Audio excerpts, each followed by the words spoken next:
umbrella, the shoulders of my trench coat were soaked. Not that it bothered me. I've always liked the rain, the city at night, wet streets stretching into winter darkness, a peculiar feeling of freedom that it contains. And things had gone well that day with the work. The end was very definitely in sight. The angel of death was closer now, shadowed in the half-light from the church, the two marble attendants on guard at the mausoleum's bronze doors. Everything as usual, except that tonight I could have sworn that there was a third figure, and that it moved out of the darkness towards me. For a moment I knew genuine fear, and then, as it came into the light, I saw a young woman, quite small and wearing a black beret and soaked raincoat. She had a briefcase in one hand. The face was pale, the eyes dark and somehow anxious. "Mr. Higgins? You are Jack Higgins, aren't you?" She was American. That much was obvious. I took a deep breath to steady my nerves. "That's right. What can I do for you?" "I must talk to you, Mr. Higgins. Is there somewhere we could go?" I hesitated, reluctant for all sorts of obvious reasons to take this any further, and yet there was something quite out of the ordinary about her, something not to be resisted. I said, "My flat's just over the square there." "I know," she said. I still hesitated, and she added, "You won't regret it, believe me. I've information of vital importance to you." "About what?" I asked. "What really happened afterwards at Studley Constable." "Oh, lots of things you don't know."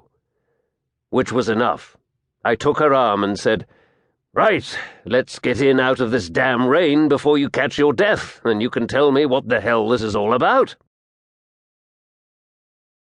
The house interior had changed very little, certainly not in my flat, where the tenant had stayed with a late Victorian decor, lots of mahogany furniture, red velvet curtains at the bow window, and a sort of Chinese wallpaper in gold and green, heavily patterned with birds. Except for the central heating radiators, the only other concession to modern living was the kind of gas fire which made it seem as if logs burned brightly in a stainless steel basket. "That's nice," she said, and turned to face me, even smaller than I had thought. She held out her right hand awkwardly, still clutching the briefcase in the other. "Cohen," she said. "Ruth Cohen."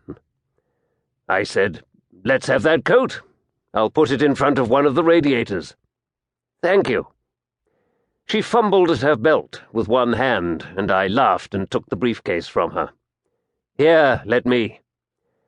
As I put it down on the table, I saw that her initials were etched on the flap in black. The only difference was that it said Ph.D. at the end of it. "Ph.D.?" I said. She smiled slightly as she struggled out of the coat. "Harvard, modern history." "That's interesting," I said. "I'll make some tea, or would you prefer coffee?" She smiled again.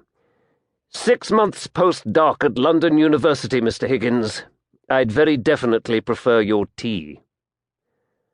I went through to the kitchen and put on the kettle and made a tray ready.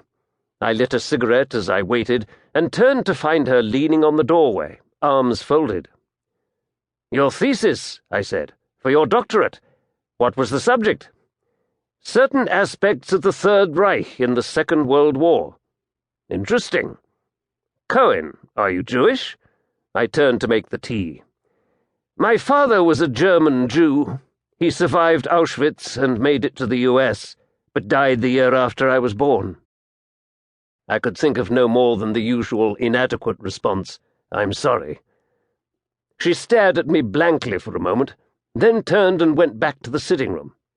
I followed with the tray, placed it on a small coffee table by the fire, and we sat opposite each other in wing-back chairs.